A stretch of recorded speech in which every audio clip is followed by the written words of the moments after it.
जय भोलेनाथ दोस्तों। भगवान भोलेनाथ की एक बहन भी थी। शायद आप इसके बारे में ना जानते हो, पर यह सच है।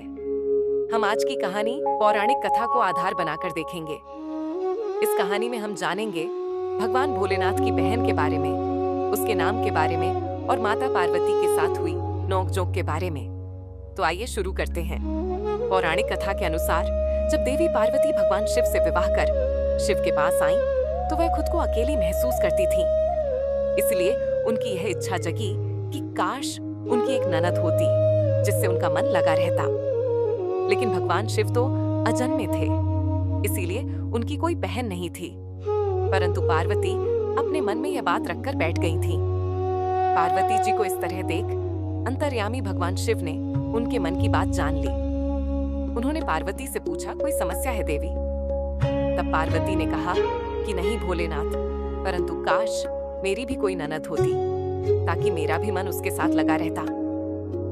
भगवान शिव ने कहा, मैं तुम्हें ननद तो लाकर दे दूं, लेकिन क्या ननद के साथ तुम्हारी बनेगी? पार्वती जी ने कहा कि भला ननद से मेरी क्यों ना बनेगी? भगवान शिव ने कहा, यदि ऐसा है तो ठीक है देवी, मैं तुम्हें एक ननद लाकर दे देता हूँ। भगवान शिव ने अपनी माया से एक देवी को उत्पन्न कर दिया। ये देवी बहुत ही मोटी थी, इनके पैरों में दरारें पड़ी हुई थीं। भगवान शिव ने कहा कि यह लो, तुम्हारी ननद आ गई। मैं इनका नाम असावरी देवी रखता हूँ। देवी पार्वती अपनी ननद को देखकर बड़ी खुश हुई। वह अपनी ननद असावरी के लिए भोजन बनाने लगी। इधर असावरी देवी स्नान करके आईं और भोजन मांगने लगी। देवी पार्वती ने भोजन परोस दिया। जब असावरी देवी ने खाना शुरू किया तो पार्वती के भंडार में जो कुछ भी था वह सब खा गईं। यहाँ तक कि महादेव के लिए भी कुछ नहीं बचा। इससे पार्वती दुखी हो गईं। इसके बाद जब देवी पार्वती ने ननद को पहनने के लिए नए वस्त्र दिए, तो चूंकि वह बहुत ही मोटी थी, इसलिए मोटी असावरी देवी के लिए वह वस्त्र छोटे पड़ गए।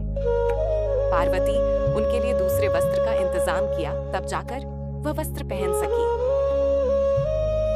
एक दिन ननद असावरी को अचानक मजाक सूझा। उसने मन ही मन सोचा, क्यों न मैं पार्वती को अपने पैरों की दरारों में छुपा लूं? महादेव जब उसे खोजेंगे तो मैं उसे छोड़ दूंगी। और फिर उन्होंने अपने पैरों की दरारों में पार्वती जी को छुपा लिया। पार्वती जी असावरी देवी के पैरों के दरारों में फंसी तो उनका दम घुटने लगा। महादेव जब घर लौटे तब उन्होंने असावरी देवी से पार्वती के न होने के बारे में पूछा।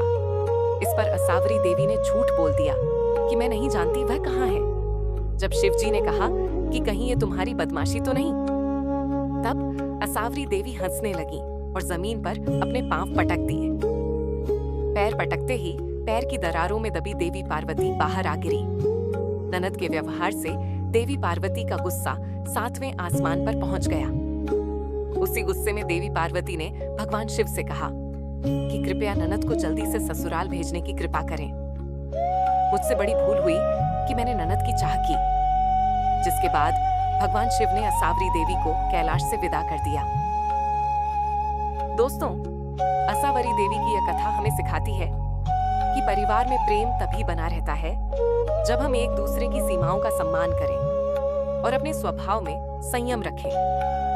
किसी भी रिश्ते में, चाहे वह भाई बहन का हो या सहेली का, एक दूसरे की मर्यादा, प्राइवेसी और आत्मसम्मान का ध्यान रखना बहुत जरूरी है। मजाक वहीं तक अच्छा है जहां तक वह सामने वाले को दुख न पहुंचाए। ऐसी ही और भी दिव्य और प्रेरणादायक कहानियों के लिए हमारे चैनल को सब्सक्राइब करें और बेल आइकन दबाना ना भूलें। मिलते हैं अगली कहानी में। तब तक के लिए जय भोलेनाथ।